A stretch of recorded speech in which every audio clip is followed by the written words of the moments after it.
بسم اللہ الرحمن الرحیم۔ گروتھنگ چینل دیکھنے والے معزز ناظرین گرامی السلام علیکم۔ ناظرین گرامی، غیر مسلم لوگوں نے جب بھی اسلام کو نیچا دکھانے کی کوشش کی ہے انہیں ہمیشہ منہ کی کھانی پڑی ہے۔ غیر مسلم یعنی ہندو لوگ خود کو بڑا چالاک سمجھ کر مسلم لوگوں پر تہمتیں لگا دیتے ہیں کہ شاید یہ مسلم لوگ معاشرے میں بدنام ہو جائیں اور ہم سچے ثابت ہو جائیں، لیکن پھر اللہ پاک ان کی اس بھول کو بہت جلد خاک میں ملا دیتا ہے اور مسلموں کا سر فخر سے بلند کر دیتا ہے۔ کچھ ایسا ہی ایک سچا واقعہ ہم آپ کے ساتھ آج کی اس ویڈیو میں شیئر کرنے جا رہے ہیں، جس میں آپ دیکھ سکیں گے کہ جب ایک ہندو طوائف عورت نے ایک مسلم نوجوان کو اپنے جال میں پھنسا کر معاشرے میں بدنام کرنے کی کوشش کی تو اس کے ساتھ کچھ ایسا واقعہ پیش آیا جس سے وہ ساری زندگی کسی مسلم نوجوان کی طرف آنکھ اٹھا کر نہ دیکھے گی۔ مگر تفصیل میں جانے سے قبل نئے آنے والے دوستوں سے گزارش ہے کہ ریڈ بٹن پر کلک کر کے ساتھ لگے گھنٹی کے بٹن کو ضرور پریس کر دیں تاکہ مستقبل میں اپلوڈ ہونے والی ویڈیوز کا نوٹیفیکیشن آپ تک بر وقت پہنچتا رہے۔ ناظرین گرامی، یہ واقعہ انڈیا کے ایک گاؤں میں پیش آیا۔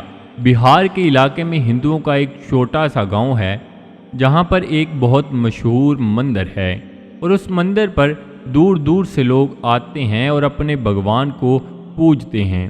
اس مندر کے بالکل قریب ایک گھر تھا جس میں ایک طلاق یافتہ ہندو عورت رہتی تھی۔ وہ اپنے حسن کی وجہ سے پورے گاؤں میں خوبصورت عورت مانی جاتی تھی۔ کسی وجہ سے طلاق ہونے کے بعد اب وہ اکیلی اس گھر میں رہتی تھی۔ اس نے اس گھر کو طلاق کے بعد طوائف کے کوٹھے میں تبدیل کر دیا تھا۔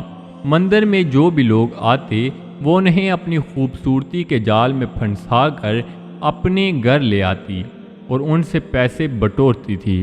ایک دن وہ مندر کے باہر گیٹ پر ہی کھڑی تھی کہ ایک شخص بڑی گاڑی میں سوار ہو کر وہاں پر آیا تو اس کا دل چاہا کہ کسی طرح اس کو اپنے جال میں پھنسایا جائے، کیونکہ یہ دکھنے میں بہت زیادہ امیر بھی لگتا ہے اور اس سے زیادہ پیسے لیے جا سکتے ہیں۔ جب وہ مندر سے باہر آیا تو وہ اس کی گاڑی کے پاس اسی کے انتظار میں کھڑی تھی۔ جب وہ گاڑی کے پاس آیا تو یہ بھاگ کر اس کے قریب گئی اور اس سے باتیں کرنے لگی۔ وہ امیر شخص بھی اس کی خوبصورتی دیکھ کر اور اس کی باتیں سن کر اس کی باتوں میں آ گیا اور وہ اسے اپنے گھر لے گئی۔ گھر جانے کے بعد اس شخص نے پوری رات اس کے ساتھ گزاری اور صبح کو جاتے وقت اسے کہنے لگا کہ اگر تم میرا ایک کام کرو گی تو میں اس کے بدلے تمہیں بے شمار دولت دوں گا، تمہیں کبھی کسی سے بھی پیسے مانگنے کی نوبت نہ آئے گی۔ اس نے جلدی سے پوچھا کہ بتاؤ کیا کام ہے، میں آپ کا ہر کام کرنے کے لیے تیار ہوں۔ اس نے پاس کے گاؤں کے ایک مسلم لڑکے کے بارے میں بتایا کہ اسے تم نے ہراساں کر کے کسی بھی طرح سے اپنے گھر لے کر آنا ہے اور اس کی اپنے علاقے میں بے عزتی کروانی ہے۔ اس عورت نے جواب دیا کہ میں ضرور اس لڑکے کو اپنے بس میں کر لوں گی، اور بڑے فخریہ انداز سے کہنے لگی کہ جس کی طرف بھی میں دیکھ لوں وہ ضرور میرے گھر تک آ جاتا ہے۔ اس امیر شخص نے اسے پیسے دیے اور وہ چلا گیا۔ دوسرے دن اس نے ایک اچھا لباس پہنا اور اپنے جسم کو ڈھانپ کر اس گاؤں میں چلی گئی اور مسلم بن کر عورتوں کو نماز کی تلقین کرنے لگی اور انہیں مسلمانوں کی باتیں سنانے لگی۔ آہستہ آہستہ پورا گاؤں اکٹھا ہو گیا۔ اس گاؤں میں شور مچ گیا کہ ایک عورت اسلام کی تبلیغ کرنے کے لیے آئی ہے۔